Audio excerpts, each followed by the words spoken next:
તો આ તરફ રાજકોટમાં બોટાદ ઘર્ષણ મુદ્દે ગોપાલ ઇટાલિયાએ નિવેદન આપ્યું છે અને કહ્યું છે કે બોટાદ પોલીસ પર ગંભીર આરોપ લગાવ્યા છે। પોલીસ જ 10 થી 15 બુટલેગરો લાવી હતી તેવું ઇટાલિયાએ કહ્યું। પોતાના પર પથ્થરમારો થયો કહી ખેડૂતોને માર માર્યો।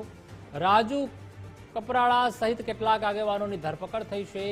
પોલીસના માણસોએ જ તેમની ગાડીઓ ઊંધી વાળી તેવું ઇટાલિયાએ આરોપ કર્યા છે। ભાજપના ધારાસભ્યો વિધાનસભામાં પટ્ટાવાળા છે। વિધાનસભામાં કચરા પોતા કરે છે। વિધાનસભાના સીસીટીવી ફૂટેજ કઢાવો તો ખબર પડી જશે તેવું ઇટાલિયાએ પ્રહાર કર્યા હતા। પંચાયત ચાલુ હતી એ દરમિયાન બોટાદ પોલીસે બહારથી કેટલાક બુટલેગરો અને અસામાજિક તત્વોએ ટોળામાં ઘૂસેડી પોલીસે લાવેલા માણસોએ પથરાઓ ફેંકવાનું પોલીસ ઉપર ચાલુ કર્યું અને એના પછી પ્રી પ્લાનના ભાગરૂપે કાવતરું આયોજનબદ્ધ રીતે ગામના લોકોને ચારો તરફથી ઘેરીને બેફામ રીતે માર મારવામાં આવ્યો।